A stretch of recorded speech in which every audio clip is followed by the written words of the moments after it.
tinatawag natin si very mysterious Dr. C, di ba? C for Alkaline C. I'd like to call on someone from the video na nakita nyo, yung Compact Pharma. Sino po ba ang Compact Pharma? Okay? I'm sure siya po ang magkasalita at magkikwento ano po ang Compact Pharma.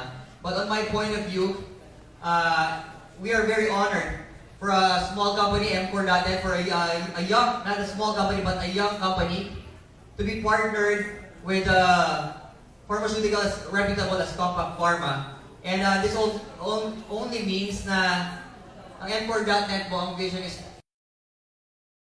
pwedeng pipitsuging mga produkto lang. Tama po ba yun? We need to have quality, but a mission of M4.net, we have partnered with Compact Pharma, a very strong company. And to talk more about this company, let's call on the president of Compact Pharma, Mr. JB Calleja. Alakpan po natin.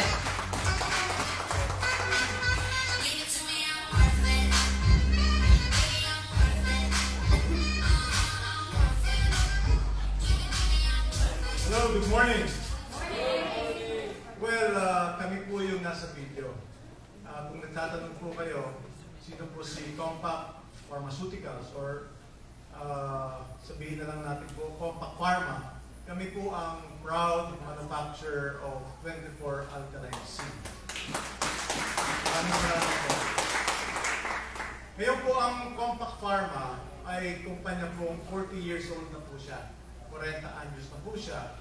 And this means, ang slogan po ng kumpanya po namin ay power is in the quality. Gusto sabihin po, talagang binibigyan po namin ng focus ang kalidad sa produkto po namin. Kaya ngayong gabi, gusto po namin i-share sa inyo na ang Compact Pharma ay hindi lang po isang manufacturing company. Ito po ay isang research and development company. Kami po ay tumatanggap ng mga ideya galing po sa aming mga kliyente, lalong-lalo na po ang M4.net.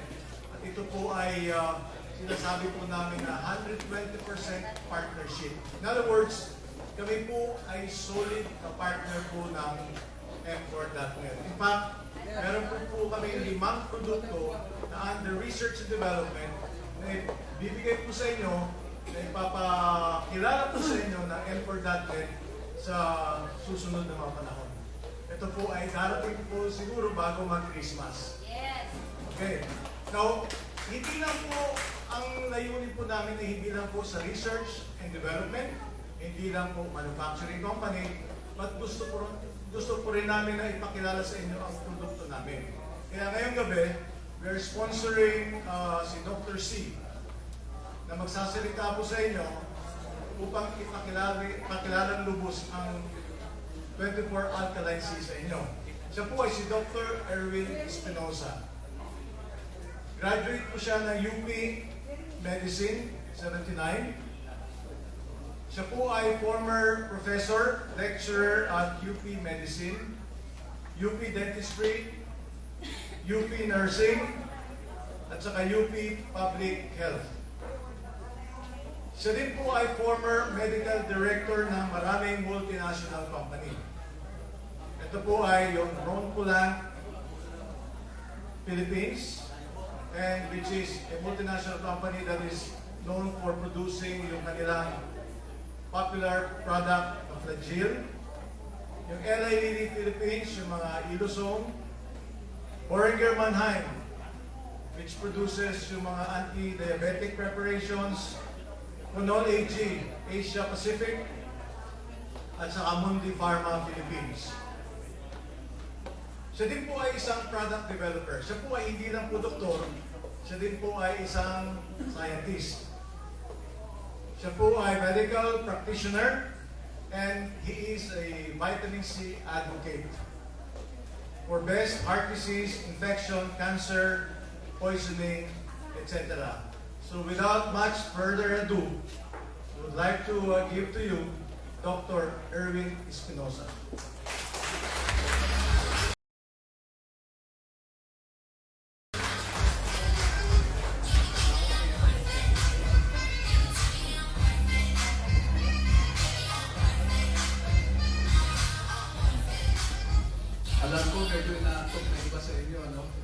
Kaya lang, dala ko dito itong 24-hour alkaline sea. Ang hindi ko lang alam kung saan ko ilalagay ito. Ilalagay ko ba dito bilang panghatak ng sasakyan? O ilalagay ko rito sa likod bilang pangtulak? O ilalagay natin sa pangke para maging balan yung kayamanan?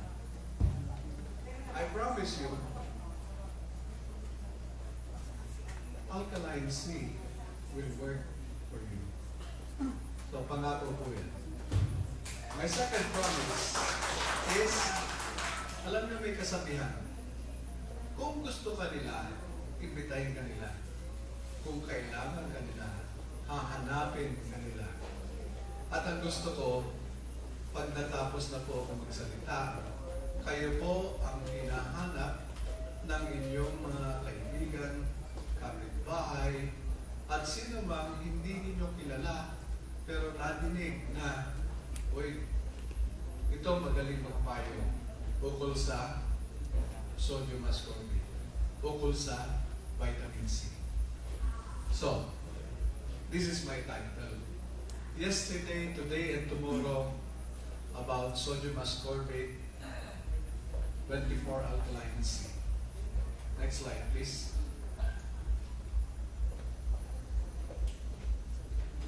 Page down. Yan. Una, let's start with history. Alam niyo, yung pangailangan, pasensya na kayo, no? Pag nagsasalita kasi ako talaga naglalakad ako eh. Ha? Na-check po ako, tumapat ako dun sa speaker. Sorry. Noong unang panahon ho, yung vitamin C deficiency, kilala na po yan. Kaya lang, hindi nila alam kung anong dahilan. At hindi pa rin nila tinatawag noon na vitamin C deficiency. Ang tawag lang nila scurvy. At karamihan po na tinatamaan nito ay mga marino. Bakit? Pag ikaw lumabas sa dagat, wala kang kinakain na pagkukunan ng vitamin C. Kaya po, noong unang panahon, maraming namamatay ng mga marino dahil sa kakulangan ng vitamin C. Hanggang dumating yung punto na merong isang doktor galing sa England na napansin niya merong mga marino sila dun sa British Navy, no? Na parang hindi tinatablan. Tinanong niya kung anong ginagawa nila, pinag-aralan niya mabuti. Hanggang nalaman niya na itong mga ito kumakain ng lime at may baon sila. At siguro yun natutunan nila sa mga kaibigan nila o sa mga ninuno nila na para huwag ka magkaroon ng scurvy, kumain ka ng lime. Ngayon, itong doktor na ito, enterprising din. Gumawa siya ng lime juice at sinubukan niyang ibigay ito sa mga marino, ngunit hindi ito tumalan. So ang tanong, yung lime ba merong bagay na nakakapag-prevent ng scurvy o wala? Pero nung ginawa ng juice, walang bisa. So, nagbigay sila ng lime at mula noon, nagbibigay na sila ng lime. Pero alam niyo kung bakit hindi tumalab yung lime juice? Kasi yung vitamin C, gustong lumabas na yan doon sa lime. No?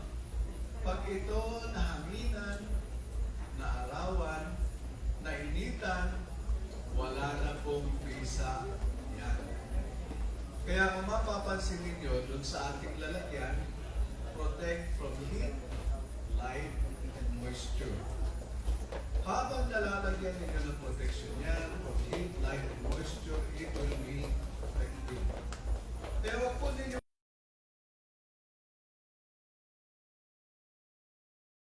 pasanin ninyo, dalhin ninyo kung saan man kayo pupunta. Hindi dahil sa po itong bisa. In other words, if you want to use just one sentence, keep in a cool, dry place. So, isa po tip yan, no? Kasi baka mamaya, may dala kayong ganito. Ipinamarahagi ninyo. Tapos sabi, walang kwenta naman yan eh. Yung pala nainitan. No? Yung pala nabasa. Yung pala nahanginan kasi nasira yung packaging. Pagka ho ganun, huwag na ninyo subukan na gamitin. Sayang ang pera, sayang ang pagkakataon. No? Remember, giving a bad product is worse than giving nothing. So, kailangan mo maganda ang produkto. Sa parte naman po ng Compact, sila naman po ay nangangako na yung kalidad ng produktong ibibigay sa inyo ay sulit. Okay? Now, in fact, they say that the availability of light led to the British victory in the Battle of Trafalgar. Ano ba yung Battle of Trafalgar? Yan po ay giyera ng mga barko. Ang kalaban nila, Spanish Armada. Ang dala yata nila mga 40 lang na barko. Yung kalaban lang, ang dala 100. No? Pero nanalo sila. Paano nakatulong ang vitamin C sa kanilang pananalo? Yung labanan kasi tumagal na 1 linggo. Noong pagkaraan, yung mga habang umaandar ang araw, dahil walang vitamin C, yung mga Kastila, nagkakasakit yung mga sailor nila. Tapos, nagkaroon ng scurvy, may mga namamatay. Kaya sa loob ng 1 linggo na yun, lahat ng mga British na gumagamit ng lime ay malulusog pa rin. So, malaking bagay ang kalusugan kahit sa labanan na gaya nito. And as they say, the rest is history. Next slide, please. Ito yung this is just a diagram of the Battle of Trafalgar, just to let you appreciate paano yung labanan. Next slide, please. So why do we need sodium ascorbate? Sa totoo lang po, lugi tayo sa kalikasan. Bakit? Yang kambing gumagawa ng sariling vitamin C. Yang baka gumagawa ng sariling vitamin C. Yung aso gumagawa ng sariling vitamin C. Sino po ang hindi gumagawa ng vitamin C? Mga unggoy, mga tao, at mga guinea pig. At mga, yung mga gorilla, hindi rin kayang gumawa ng vitamin C. At ang dahilan po dito ay kulang tayo ng tinatawag na L-gluconolactone oxidase. Pero, ang hindi ko lang po maintindihan hanggang ngayon, no? Meron po tayo ng enzyme na yan. Meron tayo nasa genetic code natin kung paano gumawa ng vitamin C. Kaya lang, sa tao, ito ay meron tayong tool na hindi natin magamit. Siguro, yun ang parusa sa atin ng Diyos. Dahil kinain ni Eva yung sanas. Hindi kayo gagawa ng vitamin C. Okay. Long-term lack of ascorbate causes our bones to dissolve and the teeth to pull out. Kaya nakakatakot, ang sabi nila, kailangan magsipilyo ka para healthy ang teeth mo. Actually, uminom ka ng vitamin C para yung ipin mo ay matibay. So, sino po ang kailangan bigyan ng vitamin C para matibay ang ipin? Maramihan po mga bata, lalo na ngayon. Ngayong mga panahon na ito, gaano karami pong vitamin C ang dapat ibigay sa kanila? Yung anak ko po, 8 taon. Ang binibigay ko po sa kanya, 1,000 milligrams a day. At kung may sipon siya, 2,000 milligrams a day. So, kung sasabihin ninyo, may karanasan ka ba sa vitamin C? Marami po. Ako po ang talagang gumagamit ng vitamin C kahit sa sarili ko. Ako ang iniinom ko pag wala akong sakit, 2 grams a day. Pagka parang dadating na yung sipon, 5 grams a day. Alam mo, sunod-sunod yan. Pag hindi naman, kung gusto ko talagang todo-todo, kung malakas yung tatama sa akin, no? Umiinom ako ng 5 capsules 3 times a day. No adding sodium ascorbate. Kasi in-hostage ko na si Compact Pharma, sabi ko, oy, magsusupply kayo sa akin ng sodium ascorbate para magamit ko sa akin at sa pamilya ko at doon sa karanasan ko ng mga ipamahagip sa inyo. Okay? Next, please. Next slide, please. Sabi nila mistakenly called vitamin C. It's a liver metabolite rather than a vitamin. O, tingnan ko yung goat, 100 grams per day. Pag may stress yung goat. Ha? But it is not ascorbic acid that your body needs. It is ascorbate. So, sodium ascorbate. So, mas natural po uminom ng sodium ascorbate. Ngayon, may matidinig kayo nagsasabi, ay, mas maganda yung natural vitamin C. Hindi po totoo yun. Actually, sodium ascorbate is sodium ascorbate.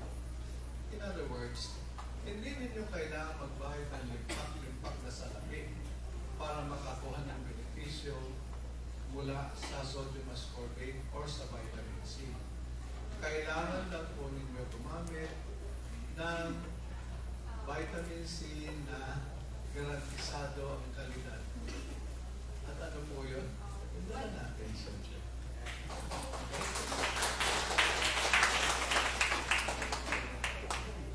And daily supplementation of ascorbate several times a day is a simple way to make up for this genetic defect.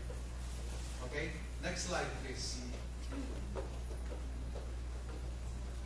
Ito yung Battle of Trafalgar. Next slide, please. Pinapakita ko lang sa inyo paano sila naglabanan. Ha? So, balik tayo sa history. Hindi. Next slide, please. Parang ma-atras yata tayo, sir. Scurvy leads to death. Nakakamatay yung scurvy, no? Forward, please. Next slide. Ayan. Sino ito mga ito? On the photo, yung sa upper, ito si Albert Szent-Györgyi, who won one Nobel Prize. Yung sa kaliwa, siya nung bata. Yung sa kanan, siya nung matanda. He is the one who discovered vitamin C. Okay? But the person who really advocated vitamin C won 2 Nobel Prizes. And that is Linus Pauling. And that is him on the left side, or sa kaliwa ninyo, no? Left side of the screen. And that is him on the right side of the screen. What he advocated was that people should drink at least 2 grams a day. Pero kung nakatira ka sa Maynila, ng maraming polusyon at napakatindi ng traffic, ako suggestion ko 3 grams a day. I'll explain later why. Next slide, please. But the person who really made use of vitamin C to the fullest and showed the world how vitamin C is used is this Dr. Frederick Leonard. Alam ba ninyo, ginamit niya yung vitamin C para sa polio? He treated 65 patients with polio. Some of them yung medyo lumiliit na yung paa at that stage. Binigyan niya ng high-dose vitamin C na wala polio. Among the 65 patients that he treated for polio with vitamin C, all of them survived. Ano ba ba ang gusto niyo prueba ng vitamin C po ay effective? Okay? Kaya tatanungin nito, bakit hindi sinasabi yan ng mga doktor at ng mga pharmaceutical company? Sa totoo lang po kasi gusto nila gumamit tayo ng mga gamot na medyo mas mamahalin. Alam niyo kung magkano yung pinakamahal na nakita kong antibiotic? Ha? 50,000 per vial. At kailangan ibigay yun 3 times a day. Kaya huwag ko kayo magkaka-infection ng matindi, no? At para hindi kayo umabot doon, banatan na ninyo ng vitamin C. Yes! Hindi po ano yan, ha? This is not just, anong tawag dito. Hindi ito propaganda. Totoo po yung sinasabi ko sa inyo. Okay? He never lost a single polio patient. He also successfully treated a black widow spider bite. He was not given a Nobel Prize. And he was ignored by the doctors. Yung mga kasama niya, doktor. No? Kasi, walang pera dyan sa vitamin C, sabi nila. Ha? Pag ang doktor gumamit ng vitamin C, sino mag-sponsor sa kanya magpunta sa Amerika? Pero pag gumamit ka, alimbawa, ng mga gamot na mamahalin, yung mga malalaking drug company na multinational, padadala ka sa Europe, padadala ka sa Amerika. Ha? Pero pag vitamin C ginamit mo, hindi ka kayang padala ng compact pharma sa Amerika. Sinasabi ko na sa iya. Pero, next slide please. So, ascorbate is also essential for hydroxylation of amino acid proline. Ano ba yan? Panggawa ko ng collagen. Panggawa ng collagen. In fact, sa totoo lang, may mga artista dyan, hindi ko nasasabihin yung pangalan, na ang beauty secret nila, vitamin C. I know of an actress who is very beautiful and getting older, who gets 25 grams of vitamin C every week IV. Hindi ko nasasabihin kung sino, pero masisigurado ko sa inyo, ang sinasabi ko sa inyo ito. Ha? At siya ay napakaganda pa rin hanggang ngayon. Mas maganda pa siya kaysa doon sa pamangkin niya. Okay? And sabi ni Linus Pauling, so for making collagen, yung collagen, yan yung nasa ilalim ng balat mo. Pag wala kang collagen, kulubot ka. Okay? So kung sa tingin ninyo, parang pumukulubot na kayo, vitamin C kayo, taasan ninyo ikaw. And Linus Pauling said, it is highly probable that most people in the world would only receive 1 to 2% of the amounts of ascorbate that would keep them in the best of health. In other words, ano ba yung RDA, Recommended Daily Allowance? Sabi po ng Nutrition Institute, kailangan mo lang ay 50 milligrams of vitamin C.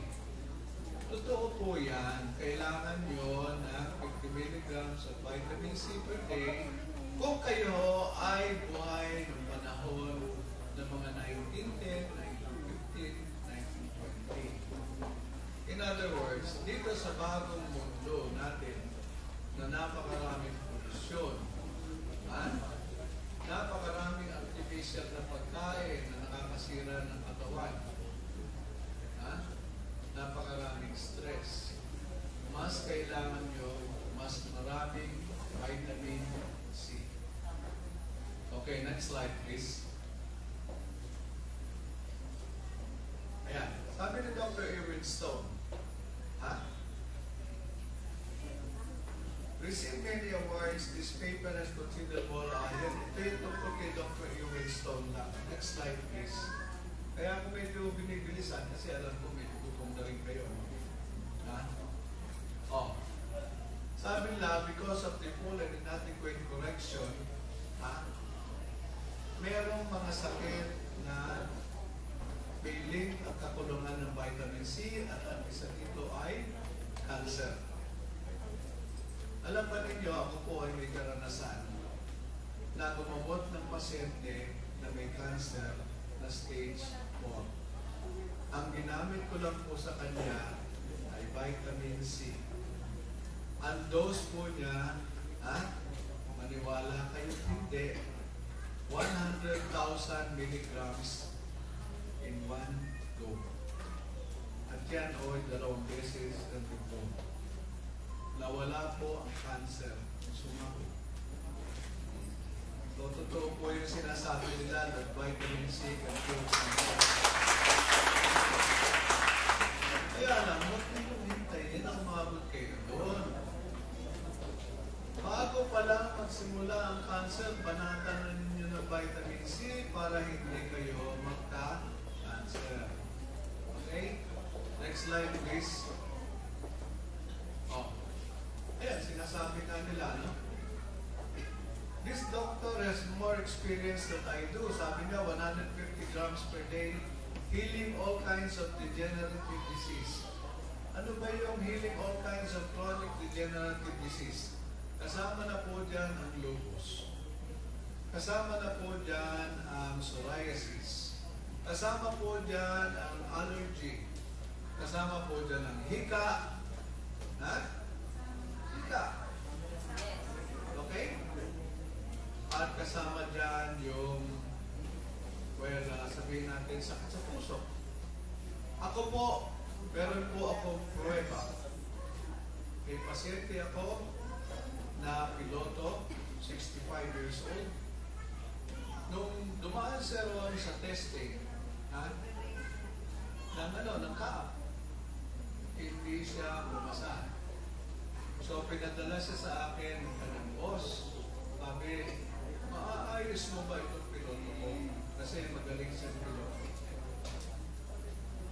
Sa loob ho ng 3 buwan, pinapunta ko siya sa ospital, nagpa-angiogram.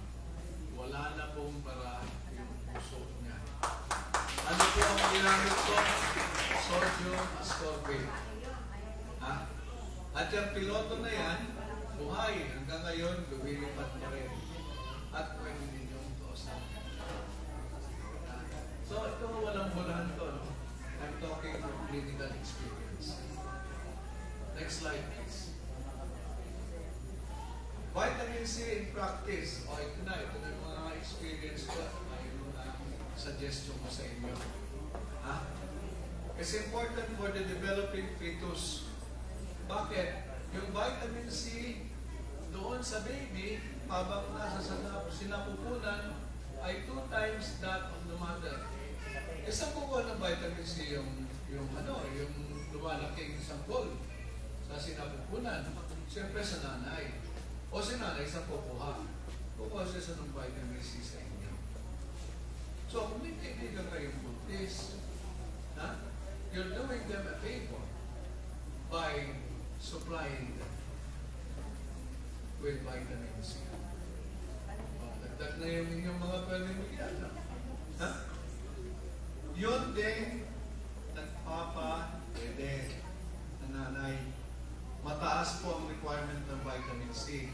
In fact, alam ninyo, di ba nung araw sinabi, may kasabihan, matatanda, sa bawat na anak na iyong iluluwan, mawawalan ka ng isang ipin. Kaya yung iba, maraming anak wala ng ipin. Bakit to? Kasi hindi sila makagawa ng collagen. Saan ba ginagamit ang collagen? Para you have healthy teeth and healthy bones. See? So, you're doing a favor to a mother who is breastfeeding by telling her, hey, alam mo, pag ikaw nag-breastfeeding, yung ipin mo, hindi mo isa-sacrifice. Pero pwede ka magpalede. Kasi yung anak mong lumalaki, makakakuha na ng vitamin C sa iyo, at ikaw naman ang umiinom para sa kanya at para dun sa ipin mo. And that's not a joke. That's true. Okay? So, old saying, a woman loses 1 tooth for each child. Next slide, please. Okay. Ngayon, let's talk about the myth and the fact. 1. High doses of vitamin C will give you kidney stones. Alam niyo, hindi ho totoo yan. Marami akong binibigyan ng high dose vitamin C, hindi sila nagkakaroon ng kidney stones. Number 2, sodium in ascorbate will raise blood pressure. Ay, ginagamit ko nga 100 grams of vitamin C, no? 100, hindi naman tumataas yung blood pressure ng pasyente. Yung mga may cancer, napakatataas ng binibigay kong dose. 50,000 milligrams, 100,000 milligrams. Hindi ko tumataas ang BP nila. Okay? High-dose vitamin C will just give you expensive urine. Alam nyo, yan ang tinuturo sa mga doktor habang sila ay estudyante. Nung estudyante ako, yan ang sinabi sa akin ng professor ko. Ngayon, na-discover ko, kapag ikaw pala ay may sakit, Gaya ng halimbawa, meron ka infection, o ikaw ay may flu, o ikaw ay may tonsillitis.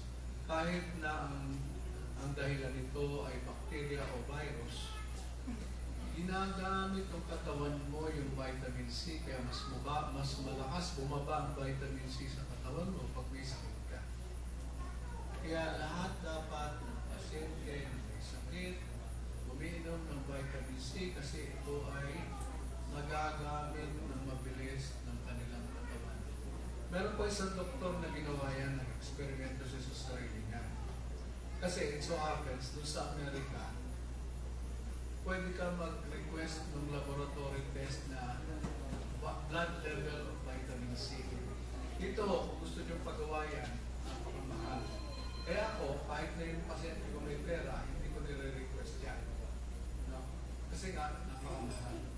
Pero ginawa na niya eh, ba't gagawin ko pa, no? Total, alam ko na naman na pagka ikaw may sakit, yung vitamin C level mo, mababa talagang kusa yan. So, kailangan mo i-supplement. Okay? You have to supplement. At hindi mo makukuha sa pagkain. Ha? Kailangan kumain ka siguro na kaya mo ba kumain ng 50 bayabas? Kaya mo mubos na 50 bayabas? Oh. Hindi pala eh. Hindi uminom ka na lang ng ating sodium aspartame. Mas mura pa. Okay? Next slide, please. Okay. By the way, kung may kaibigan kayo na naninigarilyo, you will actually be doing them a favor by telling them, hey, did you know that one cigarette consumes 25 milligrams of vitamin C? Kaya you will be doing them a favor to say, okay, ilang kaha ang inuubos mo sa isang araw? Pag sinabi kong tumigil ka, mapapatigil mo yan. Probably not, no? Kasabihin na, tumanda na ako na naninigarilyo. Mamamatay ako ng naninigarilyo. Okay, sabihin mo, okay, para mabigyan ka ng proteksyon sa iyong masasamang bisyo, total, hindi naman yan droga, ha? Sigarilyo yan. Siguraduhin mo na umiinom ka ng 25 milligrams of vitamin C for every cigarette that you take. This is on top of your recommended daily allowance of 2,000 milligrams. So, dapat araw-araw umiinom yan. Bakit? Ha? Pag hindi ka nag-inom ng vitamin C, pwede ka magka-cancer sa baga. At hindi lang yun. Ha? Pwedeng masira ang ipin mo. Pwedeng hindi ka magka-cancer, pero mayayari ang ipin mo dahil sa nicotine at dahil sa asido na galing sa sigarilyo. Gaya nga ng sabi ng aking dentista, be true to your teeth or else they will be false to you. Okay? 60% of hospitalized patients have levels of vitamin C below 25 micromoles per liter. Yan po ang minimum. So, dapat lahat ng nasa ospital binibigyan ng vitamin C. In New Zealand, there was this person who was hospitalized. No? Bakit? Nagkaroon siya ng infection. Halos mamamatay na siya. Lahat ng doktor, ginamit na lahat ng pinakamamahaling antibiotic, nilagyan siya ng ganito, nilagyan siya ng ganyan. It so happens na yung anak niya mahilig sa vitamin C. So as a last lead stand, sinabi nila sa mga doktor, please, bigyan niyo yung tatay ko ng very high dose vitamin C. Sabi ng mga doktor, doktor ka ba? Hindi po. Pero ako ang anak niya. Sabi nila, no way. Alam ang ginawa ng bata. Ha? Hindi naman siya yung batang-bata na maliit na musmos, no? Ano na, grown up na. Pero yung tatay niya matutunda, siyempre. Tinawag niya ang abogado niya. Sabi sa abogado niya, kausapin mo yung mga doktor na yan. At sabihin mo sa kanila, pag hindi nila binigyan ng high dose vitamin C yung tatay ko at namatay ang tatay ko, mawawalan sila ng kayamanan dahil I will sue them for their funds. Sabi mga doktor, teka muna, suing for my funds. Kinausap nila abogado na. Sabi, pwede niyang gawin yan. Kasi ano na yan eh, talagang last next na yung tatay. Ibig sabihin, pwede niyang gawin kahit na ano, di ba? Lahat naman ang ginawa ninyo, hindi naging epektibo. Pwede subukan niyo yung sinasabi niya, sumunod sila. Do you know that in 3 days, he was able to recover? And in 1 week, he was out of the hospital. And they gave doses starting with 50 grams, then went up to 75, then to 100. Tapos tinuloy-tuloy nila yung 100 grams 3 times a day hanggang sa nakalabas na ng hospital yung tatay niya. He lived to tell the story. And I'm not telling you this because it's a fairy tale, but because it really happened. In fact, ang challenge ko po sa inyo, kung may kilala kayo na may rabies, alam naman niyo kung sinabi sa San Lazaro, rabies, makakatay yan. Ha? Tawagin ninyo ako. Titirahin natin ng very, very high dose vitamin C. Para ang pasyente po ay mabuhay. Okay? Because I can assure you, there is one little secret I would like to share with you. All viruses will respond to high doses of vitamin C. Lahat po ng virus. Next slide, please. So, it's an electron donor, it detoxifies. Yung detoxifies na yan, madalas natin marinig yan. Hindi natin na ano. Saan ba nagagaling yung toxin na yan? Ito lang po. Habang umaandar ang katawan natin, gumagamit tayo ng mga bagay-bagay galing sa pagkain. Hindi ba nagpupupo tayo? Yes. Umiihi tayo? Yes. Kaya lang, gusto gumamit tayo ng oxygen, gumamit tayo ng nutrients, etc. Gumagawa din tayo ng sarili natin basura. Yung ibang basura na ilalabas natin sa ating hininga, yung ibang basura sa ating ulat, yung ibang basura ilalabas natin sa pupo, at yung iba sa ihi. Kaya lang, habang ginagawa natin yung basura na yan, pwede rin yan mag-accumulate. So, ano ang pangontra natin? Ang pangontra po natin ay vitamin C. Yan po ang dahilan kung bakit ang level ng vitamin C, kung ka ng ganyan kataas, bumababa kasi ginagamit natin yan. See? And nobody alive can live without vitamin C. Sige, huwag kayong mag-vitamin C. Subukan ninyo. Huwag kayong mag-vitamin C ng mga isang buwan o 2 linggo. Ha? Kahit nagaling sa pagkain. Tingnan po kung hindi mahulog lahat ng ipin ninyo. Tapos dudugo na kayo. Okay? It's an antihistamine. So lahat ng mga may allergy, lahat ng humihika, high doses of vitamin C is going to work against all allergies. Why? Because it is a cofactor for collagen, neurotransmitters, hormones, and carnitine. Kaya nasabi nila, pagka-adequate ang vitamin C mo, makakatulong din ito para sa pagpapapayat. Next. Next slide, please. In diabetes, it improves blood vessel health. Alam niyo yung diabetes, no? Napakahirap mong sakit yan. I know because I was a diabetic. Dati po may diabetes ako. Ngayon, wala na po.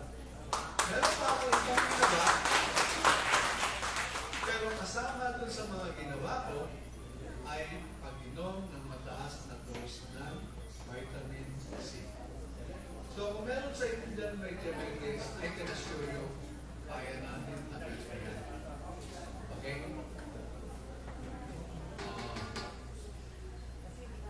Insulin also lowers vitamin C. So the take-home lesson here is all diabetics need vitamin C. So kung meron kayo mga kilala dyan na may diabetes, sabihin mo, pare, matutulungan mo sarili mo mag-vitamin C. Next slide, please. Hypertension and heart disease. Sinabi ko na sa inyo yung piloto, may bara na yung puso niya, na-reverse namin. At ang isa sa ginamit ko sa kanya ay vitamin C. Ngayon, lumilipad pa rin siya. And vitamin C can reverse blocks in arteries. See? So, wala kang pambayad ng angioplasty. Paingin kita ng sodium ascorbate, magkano ang isang taon? O, magpa-angioplasty ka, magkano ang bayad ko? Kung sa heart center ka magpa-angioplasty, napasok ka sa charity, mga siguro 125 to 200,000. No? Angioplasty. Kung pumasok ka ng Makati Med at St. Luke's, 1.2 million. Okay? That's ambience. Next. O, kahit na bilhin niya lahat ng quota mo ng vitamin C sa loob na isang taon, hindi siya gagastos ng ganong kalaki. Kaya kung meron sa sakit sa puso, kailangan siya ay mag-vitamin C. Next slide, please. Ayan. Balik natin. Sorry. Ayan, nakikita ninyo, no? Vitamin C can be used for polio, acute hepatitis, viral encephalitis, Ebola.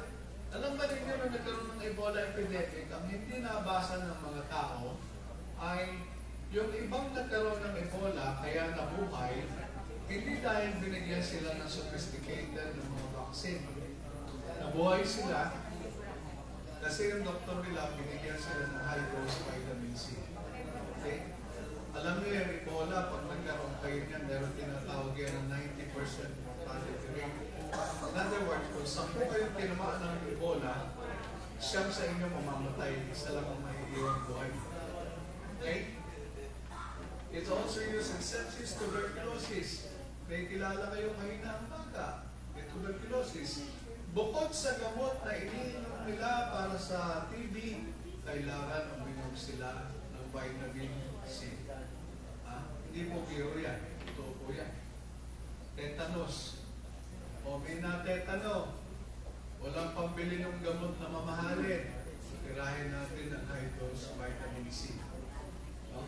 Kasi alam niyo yung injection na pang-one-time tetanol, lalo pag medyo naninigas na ito, itong pangat. Magkano ba yun? Ang isang bayan, alam ko kasi hindi naman na ako dating ganun eh. Yung isang bayan, inabot ng 8,000 pesos dahil malaki yung pasyente, inabot ako ng 40,000. 40,000 ang naubos ko dun sa gamot. Eh, kung vitamin C yun, kalahati lang nun, or even 1/3 lang na nagagamitin natin. Para balik na rin ang tetanol. Okay? Poisoning. Si Dr. Klenner had already had experience of using vitamin C for toxic mushroom poisoning. Kaya, kahit na alimbawa na overdose ng shabu, naalala niyo yung nangyari dun sa Pasay? Yung nag-attend sila ng concert.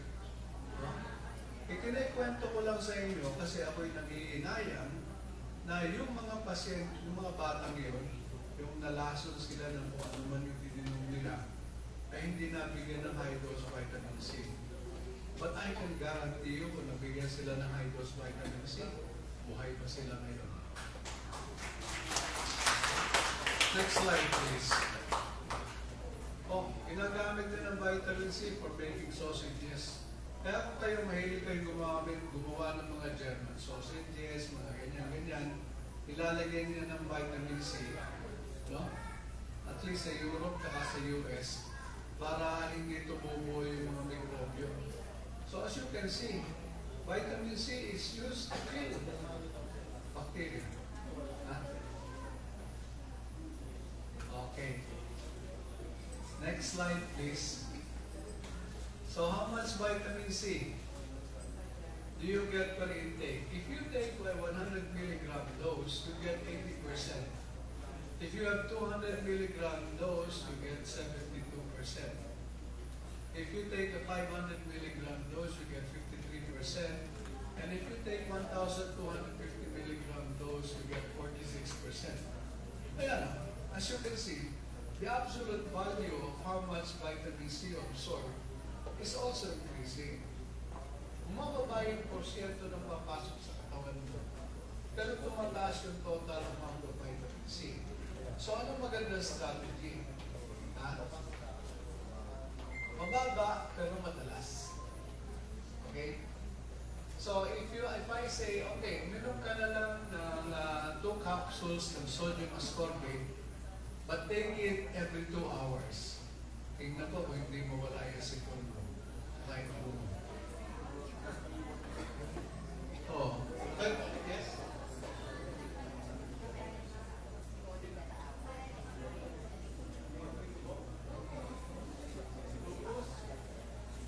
Kung may lupus, ako, ang suggestion ko, 5,000, at least 5,000 milligrams a day.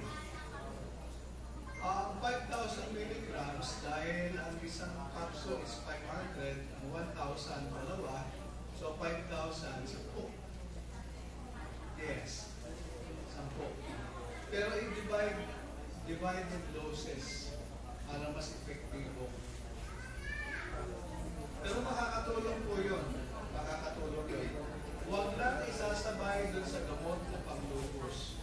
Kasi, pag ininom niya kasabay ng gamot pang-lupus, yung gamot pang-lupus, mawawala ng visa. Okay? Because, vitamin C is an anti-poison. Lahat po ng gamot lasong. Kaya nga, alam nyo sa ibang bansa, gaya sa UK, ang nagre-regulate ng mga pagbenta ng gamot ay tinatawag nilang the Poisons Act. Hindi ninyo alam yan, ano? Pero tingnan ninyo, the Poisons Act. I-google ninyo. Lalabas yung sinabi ko sa inyo. Okay? If you're going to take, you feel like sisipunin ka, take 1 gram 5 times a day. O, inom ka na ngayon, halimbawa, alas 8 ng umaga. O, after 3 hours, inom ka agad ng 1 gram. After 3 hours, inom ka ng 1 gram. Tingnan mo kung hindi mawala yung sipon na yan. Hindi na magtutuloy. Okay? Next slide, please. Oh. See? So, Dr. Linus Pauling, who lived to be 90 plus, recommended 2 to 3 grams a day. Dr. Irwin Stone said 70 milligrams per kilo. Si Dr. Klenner, who was really a clinician, sabi niya, pag bata, up to the age of 10, 1 gram per day. Pag adult na, 10 grams a day. So, kanya-kanya rekomendasyon yan. So, isipin lang ninyo kung sino sa mga doktor ninyo na ito gusto nyo sundan. Although, as I told you, kahit nataasan ninyo ang dose, hindi naman po delikado ang vitamin C. Okay? So, umabot kayo ng 10 grams a day, so what? Hindi kayo mapapano. Pwede sa simula magtayo kayo, pero after some time, wala na yan. Masasanay na yung katawan ninyo. Ha? And yung pagtatay na yon, hindi po delikadong klaseng pagtatay yun, lalambot lang yung pupo ninyo. And Dr. Steve Sir, sabi ni Dr. Levy, 50,000 grams per day. 50,000 to 100,000 grams per day. Hindi na ako kinakapsula pagka ganun kasi mabubusog na kayo eh. Usually, gagawa namin IV na. Next slide, please.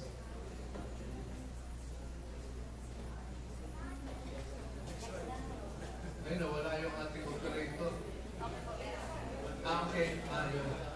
So, what are the advantages of sodium ascorbate? It is buffered. It is alkaline. It is physiologic. Nakita naman ninyo doon, ano? May demonstration tayo doon, ano? Meron tayong mga 3 baso, nilagyan ng sodium ascorbate at nilagyan ng ibang klaseng ascorbic acid. No? Makita nyo yung isa pula, ito. And alkaline is good for you. Next slide, please. Sodium ascorbate tomorrow. Zika, 5 to 10 grams per day. Rabies challenge. Hindi po ako nagmamalaki, hindi po ako nagbibiro. Ako'y gusto ko lang makatulong pag may kilala kayo na tinamaan ng rabies. At sinabi nila sa ospital, sorry, wala na kaming magagawa. Basta kaya ko yung kung kayo abutin, itulong ninyo sa akin, mabigyan natin ng very high dose vitamin C. At kung dumating na po on time, pwede natin masalba yung buhay ng tao. sana po meron akong naipamahagi sa inyo na makatutulong sa inyo. Magandang umaga, bayan. At maraming salamat.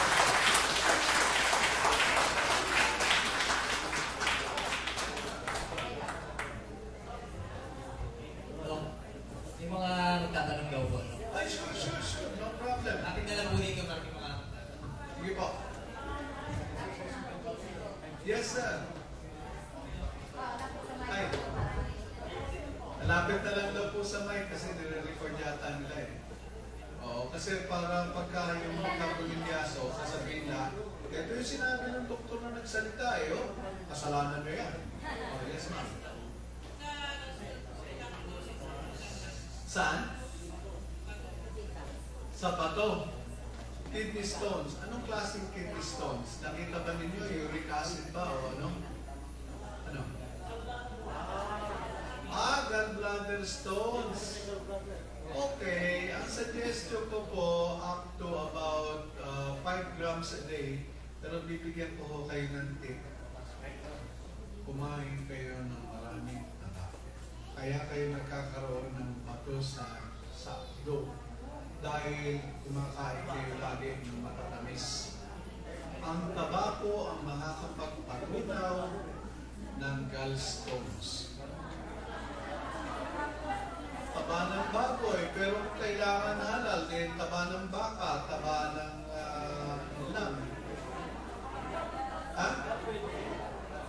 High blood. Okay. Total, nandun na rin tayo, no? May sasabihin po ako sa inyo na pakinggan ninyong mabuti. Ano po? Ha? Wala akong pakialam kung anong sabihin ng ibang doktor. Okay? Yang cholesterol po na yan ay katarantatuhan. Kung umiinom kayo ng gamot na pampababa ng cholesterol, itapon ninyo yan sa basura. Ikalawang sasabihin ko sa inyo, talagang mahalagang mamalaga. Kung gusto niyo pumayat, kumain kayo ng taba. Kaya lang, tumigil kayong kumain ng tinapay, ng kanin, ng noodles, ng pasta, ng pizza. Ha? Teka, mamaya na. Sila muna, para may order tayo. Yeah, totoo po yung sinabi ko sa inyo. Yes. Yes, Doc. Sabi niyo po pag may mega dose tayo. For example, yung mga kaibigan ko kasi ako na may cancer. Okay. Hindi sila, yung magulang nila. Oo. Eh, pala ko kung saan nire-recommend ito, yung vitamin C. Okay. Kasi nga, it kills all types of viruses. Sabi niyo. Kung ina-recommend ko sa kanila yun, of course, hindi naman yung, itulog ka ng mabenting tablet sa isang tirahan. Pwede po bang ihalo na lang sa tubig yun?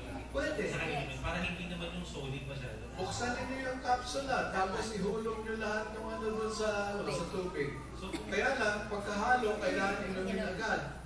Alalahanin ninyo, ha? Pag nabasa yung sodium ascorbate, nababawasan ng bisa, kaya hindi yung gagawa ka ng marami ngayon, tapos mamaya, paiinom. Pagkahalo, inom agad. sa may stage 3 or stage 4 na cancer po, tapos buhay pa kayo, hindi sila nasa hospital. 5 grams. 10 grams. 10 grams. 10 Yung po ba grams. yung sa ano, yung absolute na natatanggap na katawan? Or doon po sa hindi pa po na percentage? Alin. Kasi po di ba merong 1,250 milligrams, 46% na natatanggap na katawan, 575 milligrams na O, di natatanggap. gawin mo, paghatiin mo sa tatlo. Pero ang suggestion ko, at least 10 grams a day. Total, may ibang gamot naman sila, di ba? Okay. Oo. Kung may ibang gamot sila, maganda yung mag 5 to 10, mga 10 grams divided by 3. Na 3 times a day po. O, divided po, okay. Okay, 5 to 10 grams 3 times a day, okay lang. Oo. Ihalo na sa tubig po, ano? O, halin sa tubig, kasi inumin agad, ha? Inumin agad, kasi pag pinatagal mo, wala na yung iyong sodium ascorbate. Ha? Okay? Sige. Dok, yung nagkasikit kayo ng diabetic, no? Ano yung Oo. procedure na ginawa ko? Nagpapagaling kayo. Okay, medyo matagal mo yun. Kung gusto gusto ninyo magkonsulta ng diabetes, kailangan magpunta kayo sa akin. Kasi tinuturo ko talaga yung technique. Napaka medyo mabusisi ko eh, no? Kasi talagang babalik na rin ko yung mundo ninyo. Ginawa ko yun sa sarili ko. Alam nyo, ako, graduate nga ako ng UP, no? Sa totoo lang, kalahati nung tinuro sa akin, itinapon ko sa labas ng bintana para maayos ko yung diabetes ko. Marami na akong inayos ng diabetes. Nabaliktad ko ng diabetes nila, wala na silang gamot. Ha? Pero sabi ko nga, sa pagpapagaling ng diabetes, kasama po doon ang mataas na dose ng sodium ascorbate. Yung ilan? 3 grams a day. 3 grams a day. Pero kung hindi ninyo titigilan yung pagkain ng tinapay, pagkain ng noodles, pagkain ng pizza, pagkain ng kakanin, pagkain ng kanin, hindi po mawawala ang diabetes ninyo at sakit sa puso ninyo. Ha? Kumain kayo ng taba. Hindi ako nagbibiro. Hindi kayo taba. I am not kidding. Kung gusto ninyo, kausapin ninyo gagawa tayo ng seminar noon, pero hindi pwede, kasi wala pa tayong produkto para doon, sayang lang. Pero sa totoo lang po, totoo po yung sinasabi ko sa inyo. I used to weigh 250 pounds. Now, I am 145. My waistline used to be 42 inches. Now it is 34. Anyway, at yung mga pasyente ko na naayos ko din sila. Yes, ma'am. Meron po kami naka-ICU ngayon na pasyente sa pamilya. Okay. Pero naka-recover na daw sa ngayon. Ano ang sakit? Ano ang sakit? Na-atake po sa hypertension.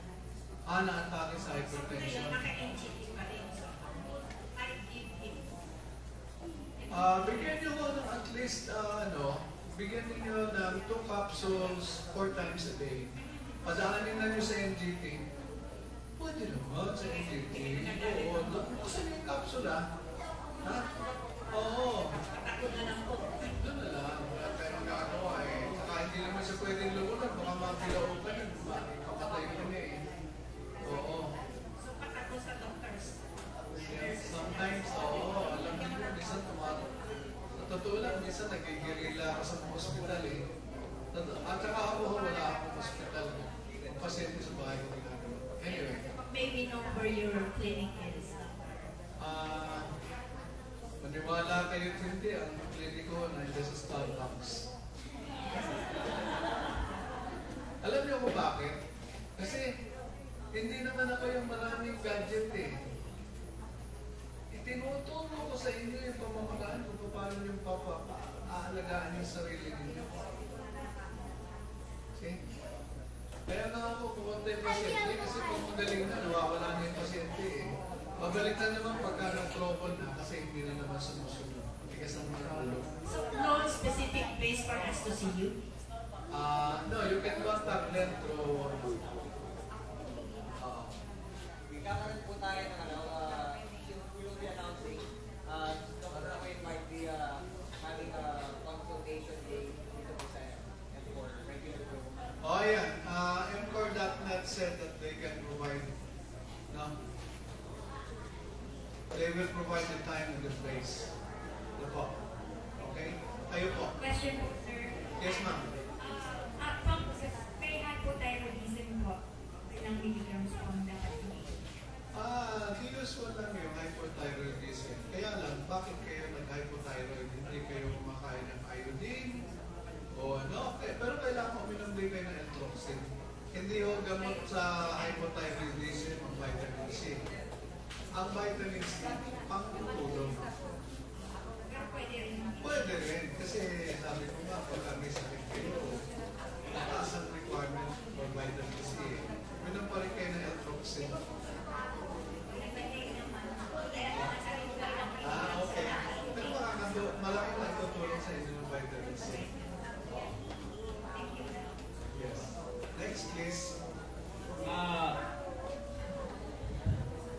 Paano po ang pag-inom kapag hindi nabubuntis? Ha? Pag hindi magkaanak?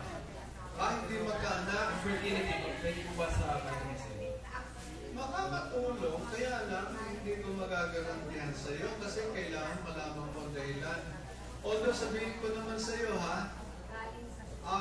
the most important test for infertility that you should perform first is a sperm count. Alam mo, karamihan ng hindi nabubuntis, ang unang lang patitignan si Mrs. Pero most of the time, ang may problema si Mr. Oo. Ngayon, Meron na po, yun no? Isa? ngayon, pag si Mr. ang may problema, ang suggestion ko, 5 grams a day. 5 grams po. A day. A day po. Oo. Pag stroke patient naman no, terminal, let's say second attack. Doesn't matter. Walang terminal sa stroke. Yung mga stroke, nire-rehabilitate yan. Stroke, depende. Kailan yung stroke? October po last year. October last year. Anong condition ngayon? Nakakatayo ko pero wala na masyadong balance. Ilang beses na na-hospital pag wala na lumabas? Puro check-up lang, follow-up check-ups. Okay naman. Okay naman no. Ay, ano lang yun, 2 grams a day. Kasi ibang pag-rehabilitate na stroke patient. Pero na ibang binibigay doon sa mga pag-rehabilitate na stroke eh. Hindi lang may vitamin C, pero hindi lang vitamin C. Gano'n po malayo yung gap? Let's say umiinom ng maintenance, ng gamot, tapos yung vitamin C natin, yung alkaline C. Gano'n po malayo yung gap? Or ano po mauuna? Okay, let's put it this way. Lagyan nyo ng espasyo ng 1 hour ang pag-inom ng vitamin C at pag-inom ng gamot. Kasi pag hindi, baka ma-deactivate yung vitamin C yung gamot. So mauuna mo na po ang inom ng alkaline C. Kahit Kahit ano po maliwanag. kahit anong unahin mo, basta kailangan may gap sila na at least 30 minutes to 1 hour. So 5 grams po yun. 5 grams pwede isang inuman, pwede divide in doses. Thank you. Thank you po. Sige. Next please. Po. Tanong ko na po yung sa cyst po sa ovary. Ilan yung cyst po ba? Ano, cyst sa ovary? Anong klaseng cyst sa ovary? Lumalaki na ba? Kasi ang ovarian cyst, Maliit po, no? maliit. Ilang taon na? Ilang taon na yung cyst? Wala pa pong isang taon na. Pag-isang taon na. Kasi alam niyo yung cyst sa ovary, no? Karamihan yan, hindi yan malignant. Pero ang behavior ng cyst sa ovary, parang cancer, lumalaki. Ako ang suggestion ko, pag may cyst sa ovary, habang maliit, patanggal na. Okay? Kasi pag hindi yan tinanggal, lumalaki yan ng parang cancer. At pag lumaki na ng gusto yan, napakahirap tanggalin. Pag tinanggal mo, pwedeng mamatay yung pasyente. Kaya sa akin, huwag mo paabutin ng lampas ng 10 centimeters. Pag 10 centimeters or more, patanggal na. So kung maliit pa lang po to? Ha? Paano po po sa 5 centimeters? Kasi kung maliit pa lang po. Maliit pa lang. Opo. Basta may pera na patanggal na. Okay? Kasi ang ovarian cyst, ibang klaseng behavior niyan. Traitor yan. An ovarian cyst is a benign tumor that acts like a malignant tumor. Pero ng vitamin C, 5 grams a day. Anong mali mo? Baka mapaliit mo. Pag napaliit, sabihin mo sa akin ha. Kasi wala pa akong ginagamot na ovarian cyst ng high dose vitamin C. Pag gusto nyong malaman kung how to convert yung grams to milligrams, imumultiply nyo lang sa 1,000. So, pag sinabi ni Doc na 1 gram, you multiply it with 1,000. So, ibig sabihin, 1,000 milligrams ang kailangan inumin. So, pag sinabi niyang 10 grams times 1,000. So, 100,000, For information, 10,000 milligrams. Ganon siya. kailangan mababa yung Ano? Kailangan mababa yung immune system? Parang ganun para mag-effect yung gamot. So, hindi pwede. Ha? Parang ganun po eh. Okay. Sino naman nagsabi sa iyo? No? Narinig ko lang po sa balita. Pero pwede po sa kahit Oo. Hindi naman paano lalo kung nagka-dialysis na. Kasi pag nagda-dialysis ka, pag pag nag-dialysis ka, lahat ng vitamin C, lalabas mo rin doon sa dialysis eh. So, ano mo overdose? Maganda mag-vitamin C immediately after dialysis. Hindi yung before dialysis. Kasi pag before dialysis ka pag nag-dialysis, lahat yung vitamin C na yun, mawawala. Okay? Yes, sir. Ano proper dosage sa gumagamit ng siya? Ang withdrawal nila? Withdrawal, gumagamit ng shabu. Well, that's a very good question. Ako, I would suggest about,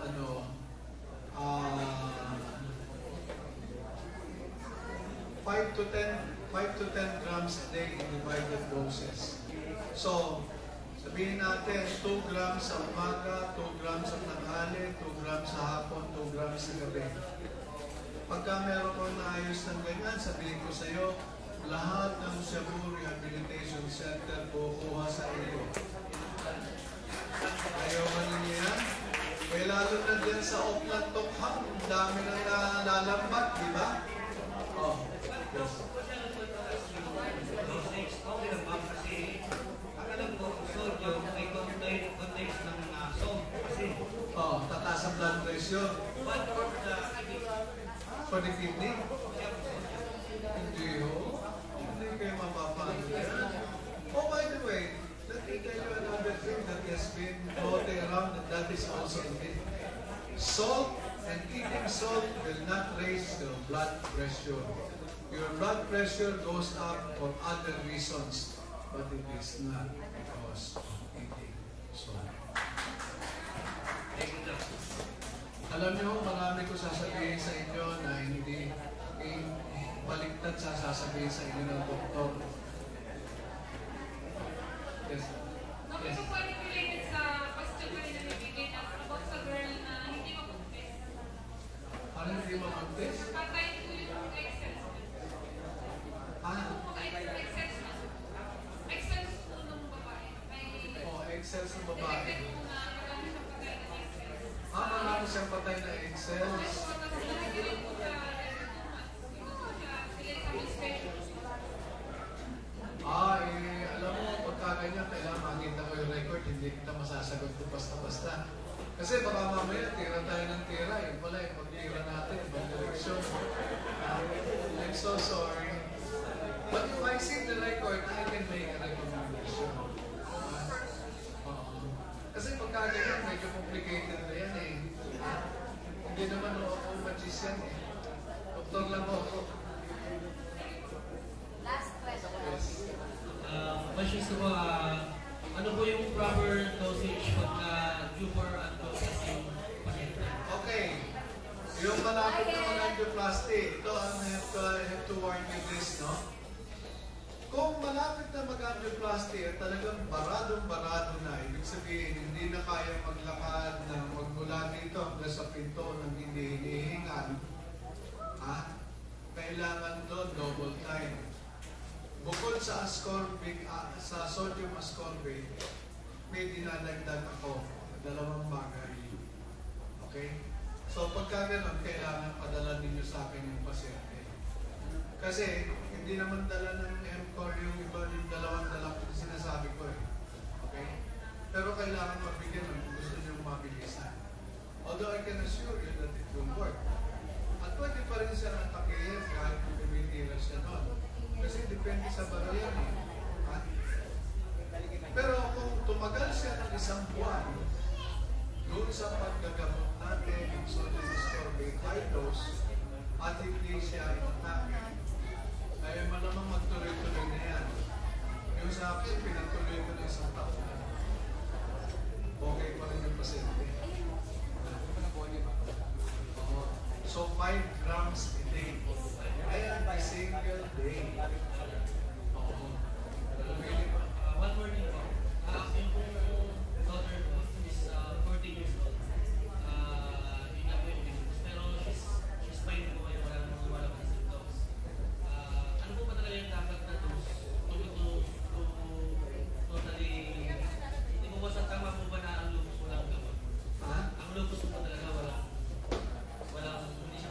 hindi na reverse. Well, actually, you can put it into remission with high doses of vitamin C, why not? No? So I would suggest kung may lupus is 3 to 10 grams a day lalagay mo doon. Pero pag napatahimik natin siya, di ba? Wala may lupus. Tinatawag doon. Tahimik na buhay. Oo.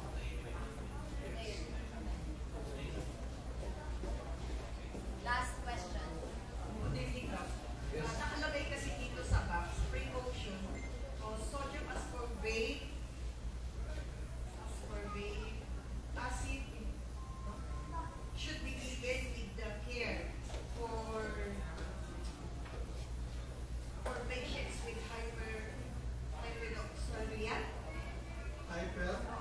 Hyperoxaluria. Tingnan what? Hyper what?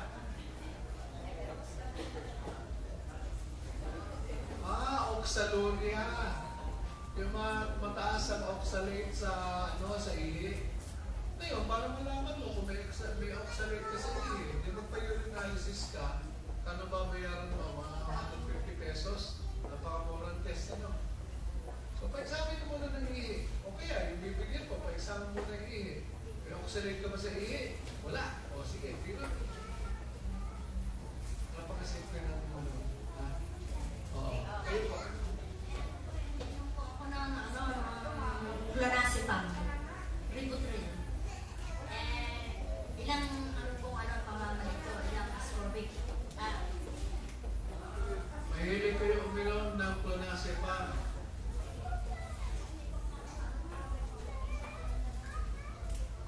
Okay. Well, actually, a little more complicated yung kaso ninyo. Kaya lang, pag sinabayan ninyo ng sodium ascorbate yan sa gabi, mawawala ng bisa yung clonazepam at kayo lalong gising. Kaya suggestion ko, kung inom kayo ng sodium ascorbate, umaga at tanghali. Sa gabi, 2 times a day. Pero, pag-gustuhin ninyo sa 2 to 5 grams per day. 2 gram, ang 1 gram po, 2. Ang 2 grams, 4. So, ang 5 grams, 10. 10. Pwedeng 5 sa umaga, 5 sa tanghali.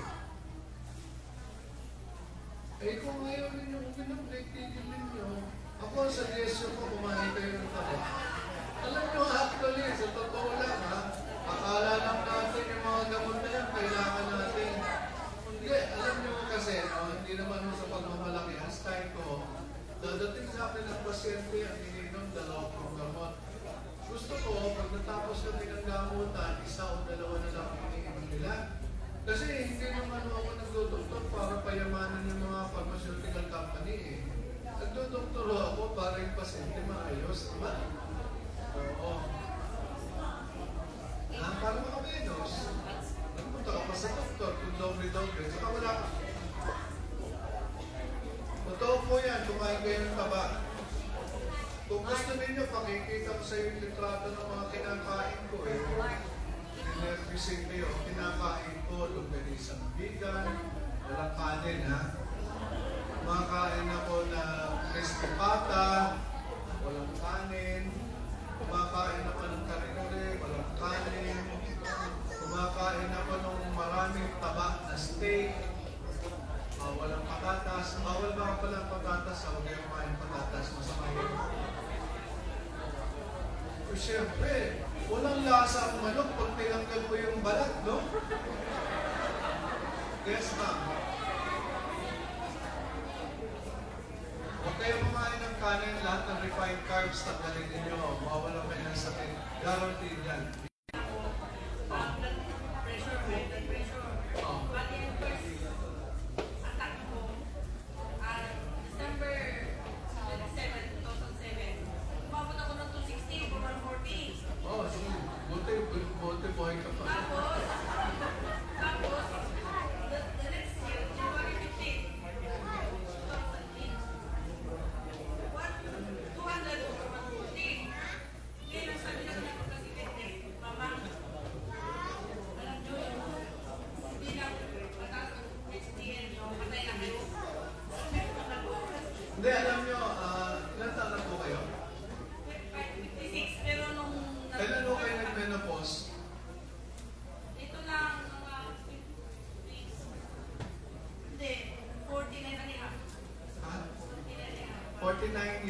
nung nag-menopause kayo? Hindi, kaya ko natanong yan, alam niyo, ang mga babae, pag nag-menopause, minsan, ang blood pressure niya sisirit ng napakataas at hindi malaman kung paano, nagpapanik lahat. Alam ko yan eh, kasi nangyari yan sa nanay ko eh. Nung hindi pa ako doktor, nagpapanik ako. Nung doktor na ako, sabi ko, ay, bigyan kita ng hormones. Wala akong pakialam kung ano yung sinasabi nila. At binigyan ko ng hormones, bumaba. Malapit na ako mag-menopause ito. Oo. Sumaran lang. Okay. Ano kasi, para ba may takot ako? Parang kung may nervous. Nervous ako. Ay, kasama ko yun sa menopause. Kaya kasama yung nervyos. Sakit ko ng baso. Mabilis. Buwagan na po. Oo, naintindihan ko po yan. Hindi, it comes with the menopause. Ang menopausal syndrome ho manifests in many ways. And the important thing is for the doctor to understand that it's part of the menopausal syndrome. Pag naintindihan po ng doktor ninyo yung menopause at kung anong pwede mangyari, kasi marami akong ginagamot na may menopause eh. Kaya alam ko lahat ng mga nangyayari sa kanila.